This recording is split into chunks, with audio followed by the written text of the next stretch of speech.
So the topic for the day is DHCP. DHCP stands for Dynamic Host Configuration Protocol.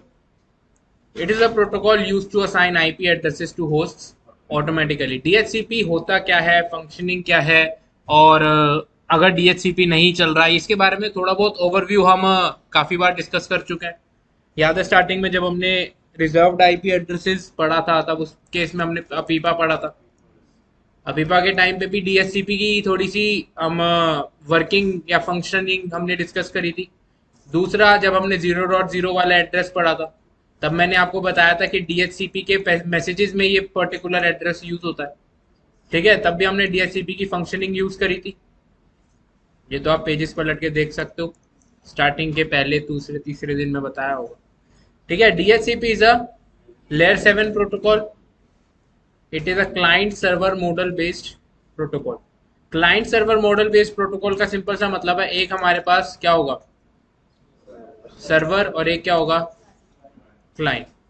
Client जो एक particular service request करेगा, किससे, server से. जैसे अगर हम यूजर्स हैं या पीसीज हैं, राउटर्स हैं, ये सर्वर से किस चीज की रिक्वेस्ट कर सकते हैं, डीएचसीपी की सर्विस की. डीएचसीपी की सर्विस रिक्वेस्ट करने का सिंपल सा मतलब क्या है कि ये एक रिक्वेस्ट करेंगे कि इनको एक क्या चाहिए, आईपी एड्रेस चाहिए ना, और डीएचसीपी सर्वर जो होगा इनको एक आईपी एड्रेस प्रोवाइड कर देगा. This is your client server based model based protocol. ठीक है, जैसे नॉर्मली हम अगर डीएचसीपी की बजाय किसी बात करें, एफटीपी या टीएफटीपी की बात करें या एचटीटीपी की बात करें, ये सारे आपके client server model based protocol है. इन सब का एक सर्वर होता है और यूजर क्या करता है, रिक्वेस्ट करता है for the respective data. HTTP है तो वेब पेज की रिक्वेस्ट जाएगी, एफटीपी है तो किसी डेटा की रिक्वेस्ट जाएगी. ठीक है, और यहां से उसका एक रिप्लाई में जो भी रिक्वेस्टेड डेटा होगा वो चला जाएगा. This is your client server model based protocol. Client server model based protocol में सबसे बड़ी बात यही है कि सर्वर कभी भी कनेक्शन इनिशिएट नहीं करेगा. सर्वर अपने आप डेटा थोड़ी भेज देगा यूजर को. तो सर्वर हमेशा क्या करता है, सर्वर वेट करता है कि भाई कोई भी यूजर है या कोई भी एंड यूजर है, वो अगर मुझे रिक्वेस्ट भेजेगा किसी डेटा के लिए, तो मैं उसके रिप्लाई में उसको वो डेटा जो भी वो मांग रहा है वो दूंगा. मैं खुद से कोई डेटा नहीं शेयर करूंगा. क्लियर है? Okay. It is UDP based. UDP based का क्या मतलब, कि लेयर 4 पे जो हेडर यूज हो रहा है या जो प्रोटोकॉल चल रही है वो कौन सी है, यूडीपी. और पोर्ट नंबर, दो पोर्ट नंबर से इसके, एक है 67 और 68. 67 यूज करता है कौन, सर्वर, और 68 यूज करता है कौन, क्लाइंट. 67 और 68 यूज करने का सिंपल सा ये मतलब है, मान लो ये हमारा यूजर है और ये हमारा डीएचसीपी का सर्वर है. यूजर जब हमारा सोर्स पोर्ट और डेस्टिनेशन पोर्ट लगाएगा, तो यहाँ पे सोर्स पोर्ट क्या रहेगा, ठीक है, सोर्स पोर्ट 68 और डेस्टिनेशन पे डीएचसीपी सर्वर. ठीक है, तो ऐसे ये पोर्ट नंबर्स यूज होते हैं. मैसेज चला जाएगा, फिर जब सर्वर रिप्लाई करेगा, ठीक है, सर्वर एक सोर्स पोर्ट लगाएगा. सर्वर क्या सोर्स पोर्ट यूज करेगा, 67, और डेस्टिनेशन पोर्ट विल बी. ठीक है, तो ऐसे पोर्ट नंबर्स यूज होते हैं यहाँ पे. ओके, आगे बात करते हैं. Problems with assigning IP addresses manually. अभी तक हम जो भी आईपी एड्रेसेस देते आए राउटर्स को, वो तो हम कैसे दे रहे थे, मैनुअली. हम खुद ही बता रहे थे. तो प्रॉब्लम्स क्या क्या है यार, प्रॉब्लम्स तो थी. सबसे पहला, टाइम कंज्यूमिंग. आपने कभी तक कितने पीसीस को आईपी दी होगी, मैक्सिमम 10. ये कितने राउटर को आईपी दी होगी एक साथ, 10. कंपनी के अंदर क्या सिर्फ 20 डिवाइसेस होते हैं, कंपनी के अंदर कितने सारे डिवाइसेस होते हैं, कितने सारे पीसीस होते हैं. अब अगर नेटवर्क एडमिन की शिफ्ट है सुबह 9 बजे से, वो सुबह 9 बजे से आएगा और 100 के 100 पीसीस पे सबसे पहले आईपी देने जाएगा, और शाम तक 5 बजे तक उसका काम क्या है, बस आईपी देना. अब पीसी पे आईपी देना कितना टफ पड़ सकता है आपको, मैं ये बता देता हूँ. वैसे कल दिखाया था. ठीक है, आपको हर बार नेटवर्क अडेप्टर पे जाना पड़ेगा, स्टेटस, प्रॉपर्टीज, इसके बाद IPv4, प्रॉपर्टीज, इसके बाद आप यहाँ पे कॉन्फ़िगर करोगे आईपी एड्रेस, सबनेट मास्क और डिफॉल्ट गेटवे। ठीक है, और हर एक पीसी पे करना है, और कंपनी में ऐसे 100 200 300 जितने मर्जी पीसी हो सकते हैं। तो भाई टाइम तो लगेगा, टाइम लगेगा, इसलिए क्या है, नॉट यूजर फ्रेंडली। अब मैं आपको यही सारे पॉइंट्स एक साथ समझा देता हूँ भाई। अब बात यह है कि अगर मान लो कंपनी के अंदर 10-12 पीसीज हैं, सब पे एक एक करके आईपी दी जा रही है। ठीक है, अब इसको दे दिया हमने 10.1, 10.2, 10.3, टाइम तो इक्वली लगेगा ना, 10.4, 10.5। और नेटवर्क एडमिन क्या कर रहा है, इसका एक खाता बना रहा है। ठीक है, या इसकी एक मेंटेनेंस करने के लिए, अपने पास रिकॉर्ड रखने के लिए बुक में एंट्री करता जा रहा है कि भाई 10.1 मैंने दिया किसको, पीसी नंबर 1 को, 10.2 दिया पीसी नंबर 2 को, 10.3 दिया पीसी 3 को। ऐसे उसने 100 तक आईपी एड्रेसेस दे दिए। अब जैसे ही वो 100 पे पहुंचा या 100 से आगे बढ़ने लगा, पीसी नंबर 23, 51 और 60 हाफ डे पे घर चले गए। उन्होंने हाफ डे ले रखा था भाई, उन्होंने हाफ डे लिया तो उन्होंने अपनी आईपी एड्रेसेस हटाए होंगे। जब भी पीसी बंद हुआ तो आईपी एड्रेस का क्या काम, तो उन्होंने आईपी एड्रेस वापस दिए ना उसको। अब नेटवर्क एडमिन का काम क्या है भाई, वो जो खाता मेंटेन कर रहा था उसमें ये नोट करेगा कि भाई 10.23 जो पीसी नंबर 23 को दिया हुआ था वो क्या हो चुका है अब, free. 10.51 is free, 10.60 is also free. मतलब अब जो आगे पीसी 101 है, 102 है, इनको मैं ये आईपी असाइन कर सकता हूँ। मतलब पीसी 101 को मैंने कौन सी आईपी दे दी, मान लो 23, 102 को 51। इतने आगे चला, इतने 3 और जने खड़े हो गए कि भाई हम भी जा रहे हैं। प्रॉब्लम समझ आ रही है कि डेटाबेस मेंटेन करना कितना मुश्किल हो जा रहा था। There are high chances of misconfiguration. हो सकता है कि जो तुमने यहाँ पर एक रिकॉर्ड 10.11 है, 10.11 आपने एक पीसी को भी दे रखी है और आपने इस पीसी को भी 10.11 कॉन्फ़िगर कर दिया। मिसकॉन्फ़िगरेशन हो सकती है, सेम आईपी एड्रेसेस हो सकते हैं, जबकि पॉसिबल नहीं है। बट फिर भी हेक्टिक टास्क है, it is not user friendly. Time तो लग ही रहा है, यूजर फ्रेंडली भी नहीं है, प्लस डेटाबेस मेंटेन करना काफी मुश्किल है अगर नंबर ऑफ यूजर्स हमारे पास क्या है, ज्यादा। अगर 5-6-10 यूजर्स होंगे तब तो कोई दिक्कत नहीं है, 5-6-10 यूजर्स मैनेज हो सकते हैं। पर अगर 100, 150, 200, 300, 400 यूजर्स हो गए, सब यूजर्स को सुबह आईपी देना, सुबह वो तो 10 बजे आके बोलेंगे ना भाई जब तक आईपी नहीं मिलेगा तब तक काम नहीं हो पाएगा। तो सुबह उनके आने से पहले उनके पीसी को ऑन करना, उनको आईपी एड्रेस असाइन करना, सबका डेटाबेस मेंटेन रखना, किसको कौन सी आईपी दी हुई है, कब से दी हुई है, कब तक दी हुई है, कितने टाइम तक दी हुई है, वो क्या यूज कर रहा है, इस सब का डेटाबेस मेंटेन करना था, वो जो कि बहुत मुश्किल था। ठीक है, तो इसलिए स्टैटिक राउटिंग बड़े नेटवर्क्स में हम यूज नहीं करते। मतलब हम मैनुअली स्टैटिक राउटिंग बोल रहा हूँ, हम स्टैटिक आईपी एड्रेसेस असाइन नहीं करते, या फिर मैनुअली आईपी एड्रेसेस असाइन नहीं करते। टाइम कंज्यूमिंग है, not user friendly, not scalable, and database could not be maintain. इसका इशू क्या था, मेंटेनेंस इशू था ना, डेटाबेस मेंटेन नहीं हो पा रहा, तो मतलब मेंटेनेंस इशू था। अब डीएचसीपी के अंदर client server model based protocol है, तो बात आती है कि यार डीएचसीपी का सर्वर बन कौन कौन सकता है। या तो आपका रेगुलर कोई सर्वर हो, वो तो आप डीएचसीपी का सर्वर बना ही सकते हो, या फिर आप राउटर को एक डीएचसीपी का सर्वर बना सकते हो, एक लेयर 3 स्विच या फिर एक मल्टी लेयर स्विच को डीएचसीपी का सर्वर बना सकते हो। ये होते क्या है इनके बारे में हम बात करेंगे जब हम स्विचेस पे आएंगे। ठीक है, बस अभी ध्यान रखो, राउटर्स और मल्टी लेयर स्विचेस को हम डीएचसीपी का सर्वर बना सकते हैं। अब बात करते हैं, एक छोटा सा टॉपिक है जो इसके बीच में आ जाता है, जो मैं बता देता हूँ। यहाँ पे लिखा हुआ है यूडीपी बेस्ड। अब यार हमें कैसे पता लगेगा कि कौन सी लेयर 7 की प्रोटोकॉल कब यूडीपी यूज करेगी, कब टीसीपी यूज करेगी। यूडीपी टीसीपी का सिंपल सा मतलब ये है कि हमें कैसे पता लग पाएगा कि ये प्रोटोकॉल लेयर 4 पे, चाहे मान लो आपको याद नहीं है, आप भूल गए, तो उस प्रोटोकॉल की फंक्शनिंग से आप कैसे पता लगा सकते हो कि ये टीसीपी यूज करनी चाहिए या फिर यूडीपी। ठीक है, कैसे पता करोगे, कुछ क्लियर है इससे? It depends on the type of connection. अब वन टाइम कनेक्शन का मतलब क्या है कि आपको यार बस एक ही बार जरूरत पड़ रही है। अब अगर मैं डीएचसीपी की बात करूं, तो डीएचसीपी सर्वर की जरूरत मुझे कब पड़ेगी, बस मैंने पीसी ऑन करा, मुझे डीएचसीपी सर्वर से आईपी लेनी थी, मुझे आईपी मिल गई, बस डीएचसीपी सर्वर का काम खत्म है। उसके बाद मुझे डीएचसीपी के सर्वर की रिक्वायरमेंट पड़ेगी नहीं। ये कैसा कनेक्शन था? वन टाइम कनेक्शन था, वन टाइम कनेक्शन था ना। तो क्या कौन सी प्रोटोकॉल यूज होगी? यूडीपी। सेम अगर हमने कल डीएनएस डिस्कस करा था, अगर मैं डीएनएस की बात करूं तो डीएनएस सर्वर तक कनेक्शन बनाने की या डीएनएस सर्वर से जो कनेक्शन बनेगा वो कब जरूरत पड़ेगी मुझे?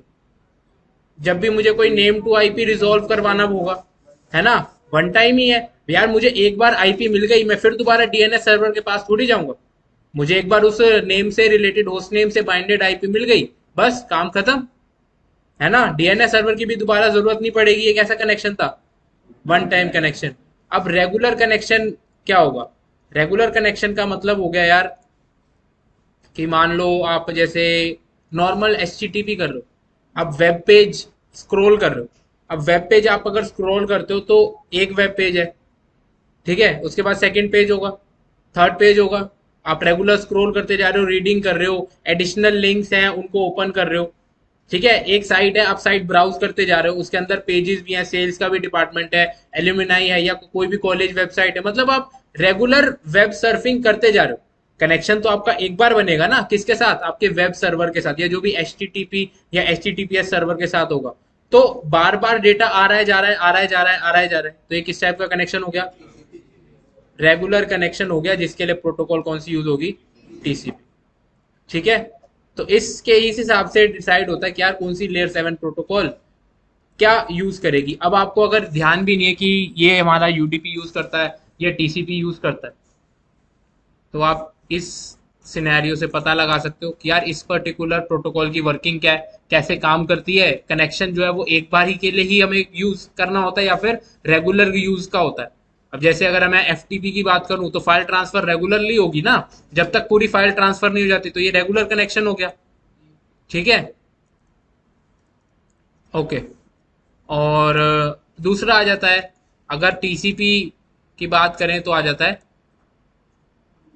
रिलायबिलिटी। अगर आपके पास प्रोटोकॉल का डेटा कुछ ऐसा है जो कि कॉन्फिडेंशियल है, जो कि आप चाहते हो कि रिसीवर को रिसीव हो ही हो, बीच में ड्रॉप हो गया तो कोई तो बहुत फर्क पड़ेगा, तो उस केस में भी आप क्या यूज करते हो? टीसीपी। तो आप इन रिलायबिलिटी और टाइप ऑफ कनेक्शन से पता लगा सकते हो, ठीक है। ओके, हाँ उसी पे आ रहा था मैं। अब मैं आपको बताता हूँ कि यार डीएनएस जो है वो यूडीपी और टीसीपी दोनों पे काम कैसे करता है। अब डीएनएस की हमने कल रिक्वेस्ट की बात करी थी, ठीक है। एक डीएनएस क्वेरी जाती है, रिप्लाई आता है, तो ये जो हमारा होस्ट से आईपी मिलता है, ये किस पे काम करता है? यूडीपी पे। तो डीएनएस जो है टीसीपी कब यूज करता है? अब मैं आपको बताता हूँ डीएनएस के अंदर क्या होते हैं, zones. TCP is used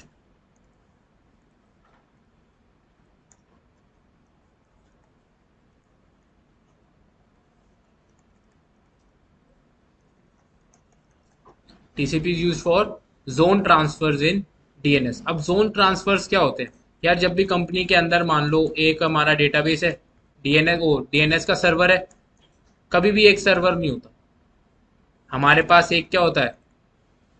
primary और एक सेकेंडरी, या फिर एज अ बैकअप सर्वर।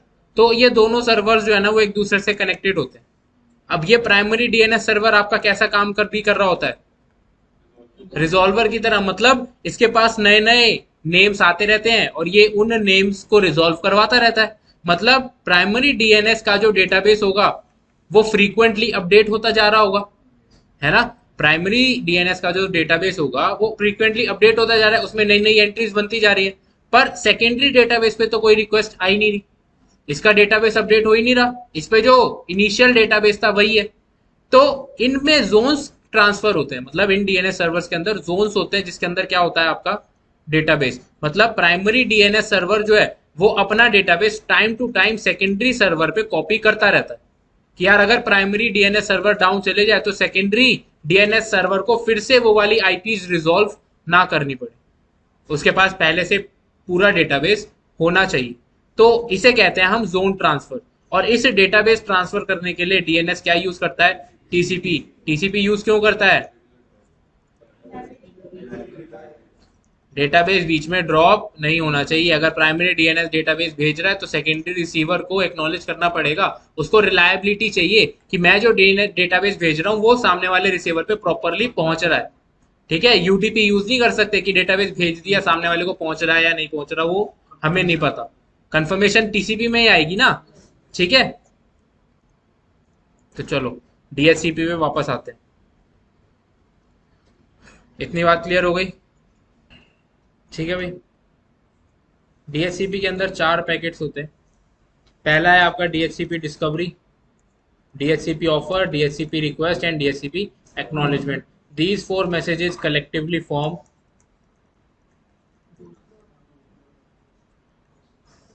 डोरा प्रोसेस। तो इन 4 पैकेट्स की कैसे फंक्शनैलिटी होती है, या फिर ये पूरा प्रोसेस जो है डोरा प्रोसेस आप ऐसे कह सकते हो कि एक पीसी को डीएचसीपी से आईपी कैसे ऑब्टेन होती है, उस प्रोसेस को हम क्या कहते हैं? डोरा प्रोसेस, जिसके अंदर discovery, offer, request and acknowledgement. ठीक है, ये 4 पैकेट्स की फंक्शनिंग से मिलके बनता है आपका डोरा प्रोसेस। बात क्लियर है? ठीक, तो डिस्कवरी क्लाइंट भेजेगा। डिस्कवरी का सिंपल सा मतलब ये है कि सबसे पहले तो क्या करता है, क्लाइंट डिस्कवर करता है। डीएचसीपी सर्वर को ढूंढने के लिए एक डिस्कवरी मैसेज जाता है कि यार क्या कोई डीएचसीपी का सर्वर है जो मुझे आईपी प्रोवाइड कर सकता है। ठीक है, इस टाइप का मैसेज जाता है। ब्रॉडकास्ट, कैसा? ब्रॉडकास्ट। अब क्लाइंट ने सेंड करा, सर्वर अगर होगा तो वो रिसीव करेगा, और रिसीव करने के बाद प्रोसेस होने के बाद क्या करेगा? एक ऑफर। ऑफर में मतलब क्या देगा? एक आईपी एड्रेस ऑफर करेगा कि हाँ भाई मेरे पास एक आईपी एड्रेस है, मैं आपको एक आईपी एड्रेस ऑफर कर सकता हूँ। ठीक है, और आप अगर आपको यूज करना है तो आप ये आईपी एड्रेस यूज कर सकते हो। This is the offer. जो कौन देता है? सर्वर। किसको? क्लाइंट। ठीक है, अब क्लाइंट क्या करेगा? यार उसने ऑफर करा, जैसे आपके अगर कंपनी का कोई ऑफर लेटर आता है तो ऑफर लेटर के बाद आप रिक्वेस्ट करते हो ना कि हाँ भाई ठीक है, आपने जो भी ऑफर करा है वो मैं एक्सेप्ट करता हूँ, आगे फर्दर प्रोसेस करूँ।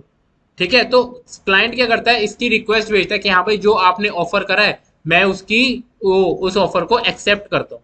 और किसके किसके लिए भेजता है ये? क्लाइंट भेजता है सर्वर के लिए। ठीक है, अब सर्वर के पास एक रिक्वेस्ट चाहिए कि भाई उसको ये आईपी चाहिए, उसके बाद वो क्या भेज देता है? एक्नॉलेजमेंट कि हाँ भाई ठीक है आप ये आईपी अब यूज कर सकते हो। सर्वर भेजता है किसके लिए? क्लाइंट के लिए। और जब ये एक्नॉलेजमेंट क्लाइंट को रिसीव हो जाती है तब क्लाइंट इस आईपी को यूज करने लगता है। इससे पहले क्लाइंट के पास कोई भी आईपी एड्रेस अवेलेबल नहीं होता। ठीक है, तो अब मैं आपको पैकेट फ्लो के साथ साथ डीएचसीपी कॉन्फ़िगर कैसे करते हैं ये दिखा दूंगा। अब ये हमारा डीएचसीपी सर्वर बनाया हमने, एक राउटर को डीएचसीपी सर्वर बनाया, और ये हमारे पीसी से जिनको हम आईपी दिलवाएंगे डीएचसीपी के थ्रू। ये कुछ इस तरीके से कनेक्टेड है। सर्वर का आईपी क्या है? इंटरफेस का 10.1.1.1, और ये पर्टिकुलर नेटवर्क चल रहा है और पीसी को इन्हीं नेटवर्क में से आईपी असाइन करवानी है। चलो फिर करते हैं। सबसे पहले डीएचसीपी सर्वर पे चेक करते हैं। इंटरफेस कॉन्फ़िगर्ड है, ठीक है।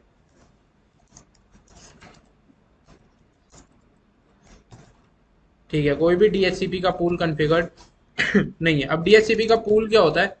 आप क्या करते हो यार, आप एक है ना पूल बनाते हो डीएचसीपी का, जिसमें से एक मतलब pool is just like a group.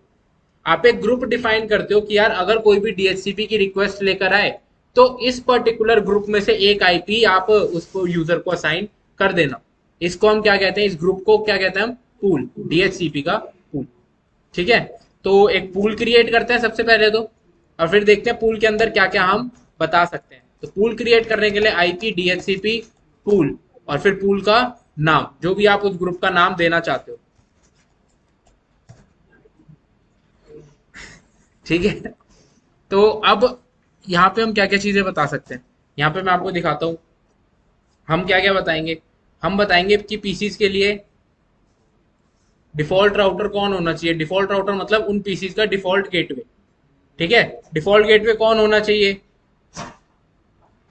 DNS server कौन होना चाहिए? और एक कमांड होगी यहाँ पे नेटवर्क, कि भाई किस नेटवर्क और सबनेट मास्क में से क्या नेटवर्क में से आईपी उसको देना है। मतलब मेन जो आप ग्रुप असाइन करोगे वो इसी नेटवर्क कमांड से करोगे। ठीक है, बाकी अटेंडेंस ठीक है, तो यहाँ पे हमने एक पूल बनाया, आईपी डीएचसीपी पूल। इसके बाद हम क्या देंगे, नेटवर्क। नेटवर्क में मतलब किस पर्टिकुलर नेटवर्क से आईपी मिलनी चाहिए, 10.1.1.0। इसके बाद वाइल्ड कार्ड वो सबनेट मास्क 255.255.255.0। नेटवर्क असाइन कर दिया कि भाई इस पर्टिकुलर नेटवर्क में से आप एक एक करके आप आईपी एड्रेसेस दे सकते हो। ठीक है, इसके बाद क्या बताना है हमें, पीसीज पर डिफॉल्ट गेटवे जो होना चाहिए वो हम बताते हैं डिफॉल्ट हाइफन राउटर कमांड से। डिफॉल्ट राउटर कौन है, 10.1.1.1 बता दिया। अब डीएनएस सर्वर अगर बताना चाहो, भाई वहां पे जब मैंने कल डीएचसीपी के थ्रू आईपी दिखाई थी तो उसमें आ रहा था ना ऑब्टेन डीएनएस सर्वर ऑटोमेटिकली, तो वो डीएचसीपी से ही मिल रहा होता है। तो हम यहाँ पे डीएनएस सर्वर बता देते हैं, 8.8.8.8 आपका है डीएनएस का सर्वर। बस to show IP DHCP pool, show IP DHCP pool command है। शायद सिस्को पैकेट ट्रेसर पे कमांड नहीं है, नए वाले वर्जन में है, जो पुराना वर्जन यूज कर रहे हैं उसमें नहीं मिलेगी आपको। अब इसके अंदर पूल का नाम क्या है, डेड पूल। ठीक है, टोटल एड्रेसेस कितने हैं, 254, क्योंकि सबनेट मास्क हम /24 यूज कर रहे हैं। अब यहाँ पे देखो, यहाँ पे कह रहा है कि लीज एड्रेसेस अभी 0। लीज एड्रेसेस मतलब कि कितने एड्रेसेस उसने लीज कर दिए, लीज लाइन देते हैं कि मतलब कितने एड्रेसेस उसने असाइन कर दिए हैं, तो एक भी नहीं करा अभी। एक्सक्लूडेड एड्रेस, एक्सक्लूडेड एड्रेस का मतलब है कि अगर आप चाहते हो कि यार मैंने 254 आईपी एड्रेसेस तो हैं, पर इसमें से कुछ आईपी है जो मैं चाहता हूं कि किसी भी होस्ट को ना मिले। जैसे कि मान लो मेरा एक सर्वर लगा हुआ है 10.10 आईपी पे, तो मैं चाहूंगा ना कि 10.10 आईपी किसी भी यूजर को असाइन ना हो, तो मैं वो आईपी यहां पर क्या कर दूंगा, एक्सक्लूड। ठीक है, और यहां पर करंट इंडेक्स बता रहा है 10.1.1। करंट इंडेक्स इज योर, कि यार अब अगर मेरे पास कोई भी डिस्कवरी मैसेज आता है तो सर्वर जो है कौन सा आईपी ऑफर करेगा, 10.1 ऑफर करेगा। क्या 10.1 ऑफर कर सकता है सर्वर, क्यों नहीं कर सकता, क्योंकि ऑलरेडी एक राउटर अपने ही इंटरफेस पे असाइन कर रखा है। ठीक है, तो 10.1 तो असाइन कर नहीं पाएगा, तो आईपी जो ये पहली आईपी देगा वो कौन सी आईपी देगा, 10.2। ठीक है, तो आईपी एड्रेस की रेंज 10.1 से 10.254 तक है। ठीक है, टोटल 254 आईपी एड्रेसेस। अब यार इस सर्वर को पता कैसे लगेगा कि 10.1 आईपी पहले से कहीं यूज हो रहा है। ये डीएचसीपी का सर्वर जो है ये ऑफर करने से पहले ना एक पिंग मैसेज भेजता है, पिंग करके देखता है कि जो भी मैं भेज रहा हूं पर्टिकुलर मैसेज, क्या वो कहीं पर यूज तो नहीं हो रहा। तो ये क्या करेगा, 10.1 को ऑफर करने से पहले 10.1 को पिंग करेगा। अगर कोई रिप्लाई आ जाता है तो इसको पता लग जाएगा भाई ये आईपी तो कोई यूज कर रहा है। ठीक है, और फिर ये उसके अगली आईपी ऑफर करेगा, फिर अगली आईपी सीधा ऑफर कर देगा, फिर अगली आईपी को पिंग करके देखेगा, अगर उसका कोई रिप्लाई नहीं आता तो उसका ऑफर दे देगा पीसी को। ठीक है, ओके, तो 10.1 आईपी। ठीक है, हम पहले कैप्चर कर लेते हैं राउटर के इंटरफेस को, स्टार्ट कैप्चर। ओके, इसी पर चेक करते हैं, show IP interface brief, status up है, आईपी एड्रेस अभी असाइंड नहीं है, कौन से इंटरफेस पे, F0/0 पे। टोपोलॉजी देखते हैं एक बार, F0/0 ही है PC1। ओके, तो चलते हैं इंटरफेस F0/0। सबसे पहले तो पीसी के इंटरफेस को हमें नो शट करना होता है, या अगर हमारा एडमिनिस्ट्रेटिवली डाउन है किसी भी राउटर का या पीसी का आईपी तो उसको अप करना पड़ेगा पहले। तो पहले सबसे पहली कमांड क्या चलाओगे आप, नो शट, और उसके बाद आईपी एड्रेस। आईपी एड्रेस के बाद हम स्टैटिक आईपी दे देते, या तो आप नॉर्मल आईपी एड्रेस दो या फिर क्या बताओ कि आईपी एड्रेस नेगोशिएट कर लो डीएचसीपी के थ्रू। तो हमें क्या चाहिए, डीएचसीपी से ही चाहिए ना आईपी, आईपी एड्रेस हमने कर दिया डीएचसीपी। चलते हैं हमारे वायरशार्क पे, दिख रहा है कुछ मैसेज। पहला मैसेज कौन सा आया, डीएचसीपी डिस्कवर, किसने भेजा, 000। अब 000 क्यों भेजा उसने यार, उसके पास तो कोई आईपी नहीं है। तो ध्यान है जब मैंने बताया था कि डीएचसीपी के मैसेजेस में 00 यूज होगा। 00 मतलब यार कोई भी अनआइडेंटिफाइड आईपी है। अभी आईपी एड्रेस है नहीं तो उसने सोर्स आईपी में कुछ तो लगाना था, तो उसने क्या लगा दिया 00, और डेस्टिनेशन क्या रखा है ब्रॉडकास्ट। ठीक है, और ये किस टाइप का मैसेज है डीएचसीपी डिस्कवरी। डीएचसीपी डिस्कवरी के अंदर क्लाइंट का आईपी 00 रख के आ रहा है, सर्वर आईपी सब कुछ, ये सारी चीजें सब कुछ है 0। अभी कुछ भी नहीं मिला। यूडीपी यूज कर रहा है, सोर्स पोर्ट 68, डेस्टिनेशन पोर्ट यही था क्या, हाँ यही था। ठीक है, सोर्स पोर्ट उसने 68 यूज करा हुआ है, डेस्टिनेशन पोर्ट 67। आईपी प्रोटोकॉल में source IP is 000 and destination IP is 255। ठीक है, लेयर 2 पे आए तो सोर्स मैक उसने अपना लगाया हुआ है और डेस्टिनेशन मैक ब्रॉडकास्ट है। अब ये ब्रॉडकास्ट मैसेज आगे पहुंच गया होगा। अब डीएचसीपी सर्वर क्या कर रहा है, डीएचसीपी सर्वर ऑफर करेगा। ऑफर करने के लिए सबसे पहले आईपी कौन सी थी उसके पास, डीएचसीपी सर्वर सबसे पहले आईपी कौन सी थी 10.1। अब अगर मैं आपको फिर से कमांड रन करके दिखाऊं तो एक एड्रेस वो प्रोवाइड कर चुका है और करंट इंडेक्स क्या हो चुका है 10.3। क्यों, क्योंकि 10.1 तो उसने भेजा नहीं होगा, 10.1 भेजा नहीं होगा। ठीक है, तो अब 10.1 यहाँ पे जो मैं रिक्वेस्ट देख रहा हूं, यहाँ पे ये एक मैसेज आया हुआ है आर्प का कि भाई किसके पास 10.2 है 10.1 को बता दो। 10.2 का 10.1 का 10.1 के लिए भी तो पूछा होना चाहिए ना। सॉरी, पिंग नहीं होता, वो आर्प होती है। पिंग होगा रिले एजेंट के टाइम पे। ये सेम नेटवर्क है ना, तो एक ही नेटवर्क के अंदर पिंग करने की जरूरत है नहीं, तो हम आर्प से काम चला सकते हैं सिंगल नेटवर्क के अंदर। तो यहाँ पे आर्प जनरेट होगी, तो आर्प 10.1 के लिए क्यों नहीं जनरेट हुई।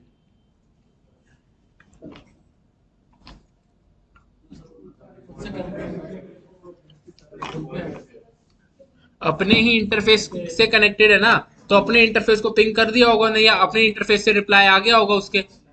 तो इसलिए आपको लिंक पे कैप्चर नहीं हुई, क्योंकि वो लिंक पे कभी मैसेज ट्रैवल हुआ ही नहीं है। ठीक है, लिंक पे मैसेज कौन सा ट्रैवल हुआ 10.2। 10.2 के लिए उसने आर्प की रिक्वेस्ट भेजी है और कि भाई 10.2 किसके पास है 10.1 को बता दो। किसी ने नहीं बताया तो उसने क्या कर दिया ऑफर। 10.1 ने ऑफर करा है कैसा ब्रॉडकास्ट। अब ऑफर के अंदर यहां पर दिया होगा your IP address, this is the offer कि भाई आप जो आईपी यूज करना चाहते हो मैं ऑफर कर रहा हूं 10.2 यूज कर लो। ठीक है, और उसके साथ सबनेट मास्क भी बता रहा है, डिफॉल्ट राउटर भी बता रहा है, जो भी हमने कॉन्फ़िगर करा था, डीएनएस सर्वर भी बता रहा है। ठीक है, DNS server, default router, subnet mask, आपका आईपी, ये सब उसने ऑफर करा है। ऑफर करने के बाद रिक्वेस्ट किसने भेजी, क्लाइंट ने। कोई आईपी नहीं है, अभी भी उसने आईपी असाइन नहीं हुआ, अभी बस क्या हुआ उसने रिक्वेस्ट जो था उसकी ऑफर जो था उसकी रिक्वेस्ट करी है। अब यहाँ पे ठीक है भाई, अपना आईपी एड्रेस 0 लगा के भेज रहा है ये, और रिक्वेस्ट कर रहा है कि भाई ठीक है जो आपने मैसेज भेजा था उसकी रिक्वेस्ट मैं कर रहा हूं। ओके, सर्वर का आईपी लगा रहा है कि भाई 10.1। रिक्वेस्टेड आईपी एड्रेस कौन सा है 10.1.1.2। ठीक है भाई, कि जो आप मेरे को दे रहे थे वो ही मैं यूज कर लूंगा, आप मेरे को 10.2 असाइन कर दो। असाइन करने के बाद सर्वर ने क्या भेजा 10.1 ने डीएचसीपी का एक्नॉलेजमेंट। एक्नॉलेजमेंट के अंदर क्या क्या भेजा है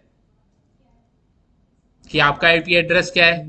ठीक है, कि ये मैसेज टाइप भाई एक्नॉलेजमेंट है, सर्वर डीएचसीपी सर्वर का आईपी क्या है, plus IP address lease time, कि आपको ये जो ऑटोमेटिकली आईपी मिला है ये कितनी देर के लिए मिला, ये कितनी देर के लिए वैलिड है, कितनी देर के लिए वैलिड है।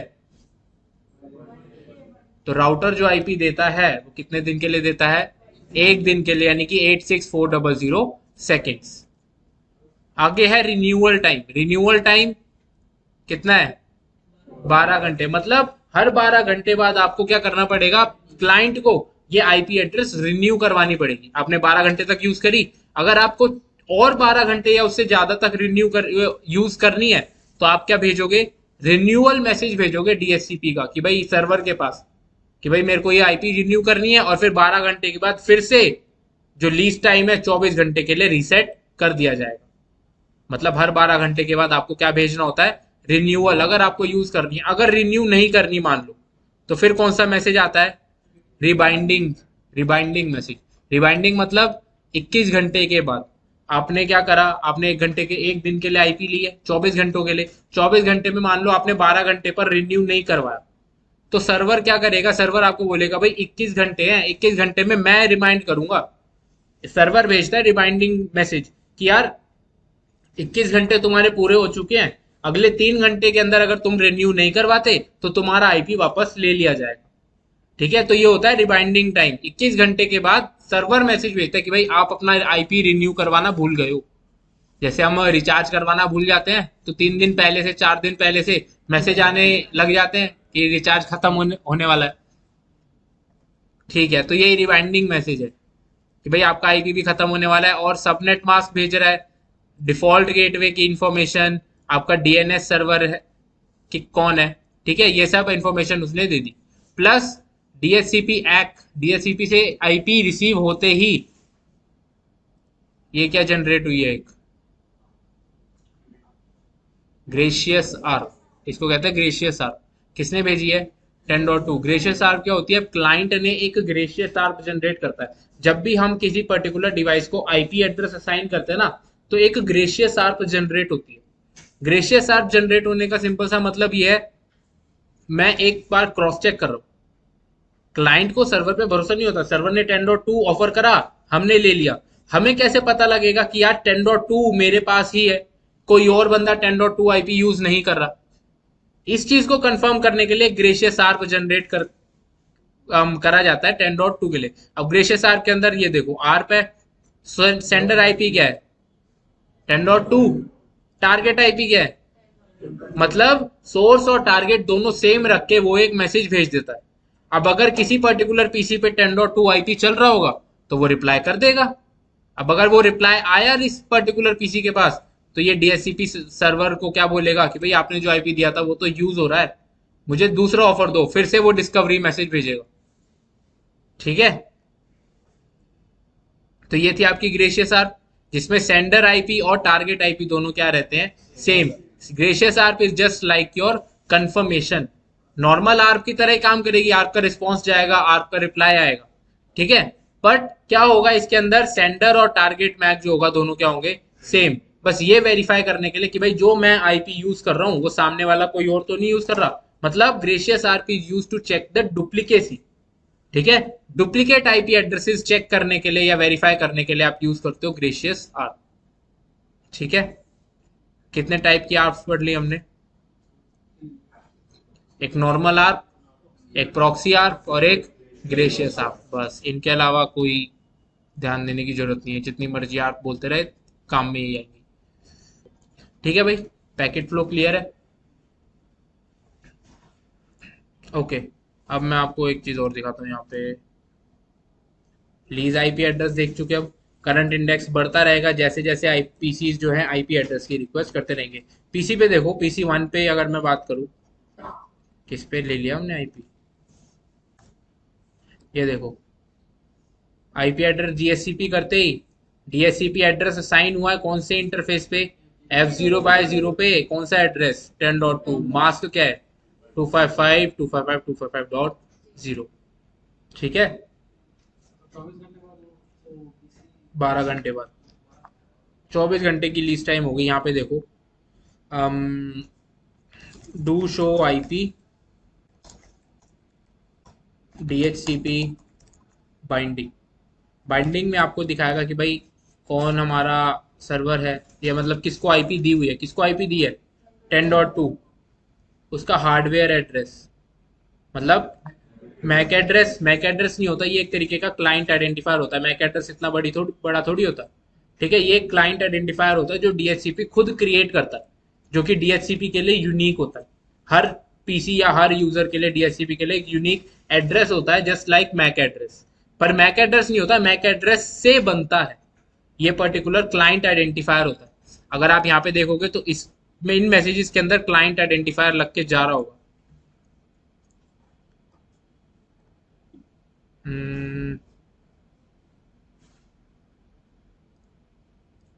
क्लाइंट मैक एड्रेस और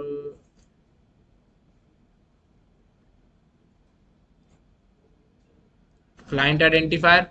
ठीक है, ये क्लाइंट आइडेंटिफायर जो है Cisco C A this F0/0, इसी के कॉम्बिनेशन से ये एक या ये बना हुआ है।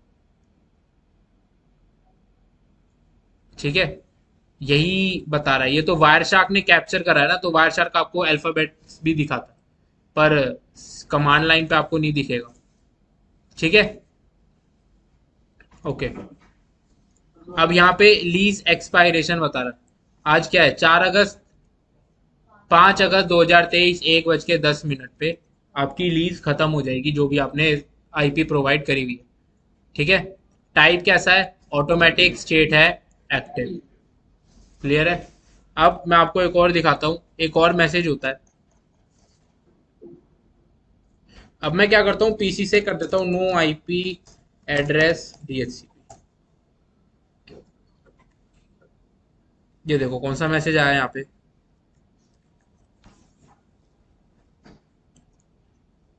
10.2 ने भेजा किसको, 10.1 को। कैसा मैसेज, डीएचसीपी रिलीज। इसका मतलब क्या है कि भाई अब मैं आईपी यूज नहीं कर रहा ना। अगर मैं अब आईपी यूज नहीं कर रहा तो मैं डीएचसीपी सर्वर को इन्फॉर्म करूंगा कि भाई मैं ये अब आईपी यूज नहीं कर रहा, आप ये आईपी किसी और को असाइन करने के लिए अपने डेटाबेस में एंट्री करवा सकते हो। सर्वर पे आते हैं, फिर से चेक करते हैं, पहले बाइंडिंग देखते हैं, कोई बाइंडिंग नहीं है। अब पूल चेक करते हैं, लीज एड्रेसेस कितने हैं, 0। ठीक है, उसने जो आईपी यूज कर रहा था वो वापस कर दिया। अब जो डेटाबेस मेंटेन कर रहा था एडमिन, स्टैटिक आईपी जब दे रहे थे, अब सारा यूजर फ्रेंडली ये सारा काम अब कौन कर रहा है, डीएचसीपी खुद ब खुद कर रहा है। डेटाबेस मेंटेन करना, कोई पर्टिकुलर पीसी छोड़ के जा रहा है, आईपी वापस कर रहा है, तो उसको फिर से डेटाबेस में ऐड करना, फिर से उसको असाइन करना, ये सारा काम अब किसका है, डीएचसीपी का। आईपी एड्रेस डीएचसीपी करते हैं, यहाँ पे भी कर लेते हैं interface F0/0 no shut IP address DHCP.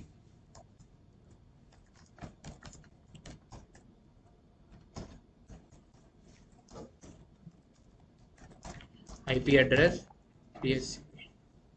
अब इसको आईपी कौन सी मिली, 10.3, 10.4।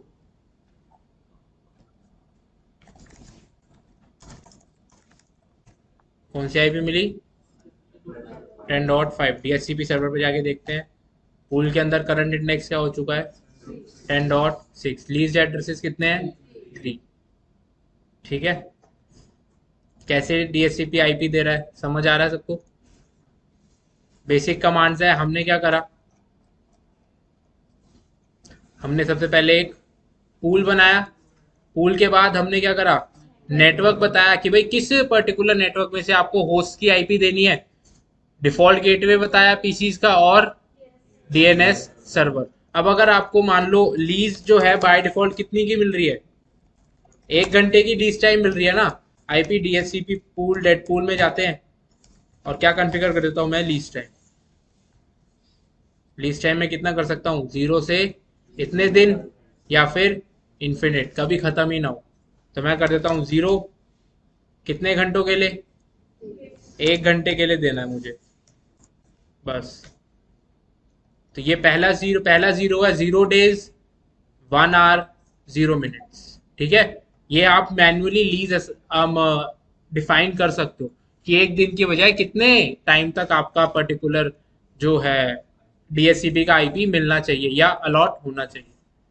ठीक है, ठीक है भाई, यही टोपोलॉजी थी हमारी। डीएचसीपी पूल बनाया, नेटवर्क असाइन करा, डिफॉल्ट राउट दिया, डिफॉल्ट मतलब डिफॉल्ट गेटवे दिया, डीएनएस सर्वर दिया। फिर उसके बाद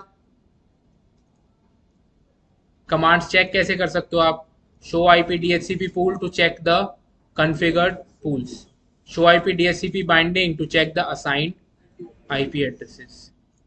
प्लस अगर मैंने बताया था ना एक्सक्लूडेड एड्रेसेस, अब अगर आपको कोई एड्रेस एक्सक्लूड करना है तो बस आप क्या कर सकते हो, आईपी डीएचसीपी एक्सक्लूडेड एड्रेस कौन सा, 10.3। तो 10.3 अब असाइन नहीं होगा। अगर आप चाहते हो कि मेरे को रेंज देनी है कि 10. इससे लेकर 10 डॉट इस तक असाइन कोई भी आईपी ना हो, तो आईपी डीएचसीपी एक्सक्लूडेड एड्रेस ये होता है आपका स्टार्टिंग आईपी, कि 10.4 से लेकर 10.10 तक के बीच के कोई भी आईपी असाइन ना हो। तो आपका 10.2 के बाद कौन सा आईपी असाइन होगा? सीधा 10.11, क्योंकि 10.3 भी एक्सक्लूडेड है और 4 से लेकर 10 तक भी सारे एक्सक्लूडेड है। Okay दोस्तों, thanks for watching. Don't forget to like the video, subscribe to my channel and press the bell icon. चलो मिलते हैं।